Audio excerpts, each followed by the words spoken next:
Hi అండి. ఈరోజు 1 KG chicken gravy curry చేసుకుందామా.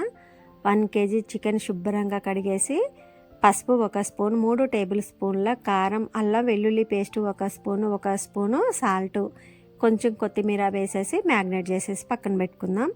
ఇప్పుడు ప్యాన్ పెట్టేసి కర్రీకి సరిపడా ఆయిల్ వేసేసి సాజీరా, చెక్క, లవంగ, అలాగే బిర్యానీ ఆకు వేసుకున్న తర్వాత మనం కట్ చేసి పక్కన పెట్టుకున్నటువంటి ఉల్లిగడ్డ, పచ్చిమిర్చి యాడ్ చేసుకొని కొంచెం కొత్తిమీర కూడా వేసుకున్న తర్వాత తాలింపు బాగా వేగిన తర్వాత మనం మ్యాగ్నేట్ చేసి పక్కన పెట్టుకున్నటువంటి చికెన్ని బాగా కలుపుకొని తాలింపులో 1 స్పూన్ అల్లం వెల్లుల్లి పేస్ట్ వేసుకొని బాగా కలుపుకుందామండి. తర్వాత మ్యాగ్నేట్ చేసి పక్కన పెట్టుకున్నటువంటి చికెన్ యాడ్ చేసి లో ఫ్లేమ్లో ఒక 5 మినిట్స్ కుక్ చేసుకుందాం. సాల్ట్ కూడా వేసుకున్నాం కాబట్టి త్వరగా మగ్గుతుందండి కర్రీ అనేది.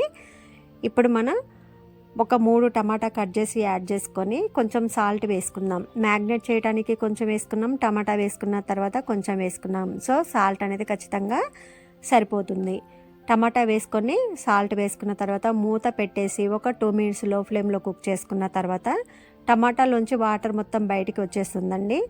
దానికి సరిపడా మనం కొంచెం 1 టీ గ్లాసు వాటర్ యాడ్ చేసేసుకొని ఇంట్లోనే ప్రిపేర్ చేసుకున్నటువంటి గరం మసాలా వచ్చేసి ఒక 2 స్పూన్లు యాడ్ చేసుకొని లో ఫ్లేమ్లో ఒక 3 నిమిషాలు కుక్ చేసుకుంటే చికెన్ గ్రేవీ కర్రీ రెడీ అండి. మీకు ఇంట్రెస్ట్ ఉంటే పల్లీలు, కొబ్బరి కూడా వేయించేసి మిక్సీ పట్టి తాలింపులో వేసుకుంటే గ్రేవీ ఎక్కువ వస్తుందండి. కాకపోతే మా వాళ్ళకి ఇష్టం ఉండదు, ఎందుకంటే మసాలా ఘాటు ఉండదనేసి అంటారు.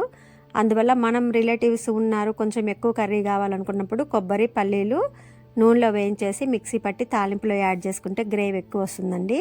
కాకపోతే నేను ప్లెయిన్గానే చేశాను. దీనికి కాంబినేషన్గా బగారా రైస్ కూడా ప్రిపేర్ చేశానండి. కర్రీ మీరు కూడా ఇలాగే ట్రై చేయండి. ఎలా ఉందనేది కామెంట్ రూపంలో తెలియజేయండి. మన ఛానల్ సబ్స్క్రైబ్ చేసుకోకపోతే చేసుకొని వీడియోస్ అన్నీ కూడా లైక్ చేయండి. మీ సపోర్ట్ కావాలండి. Thanks for watching.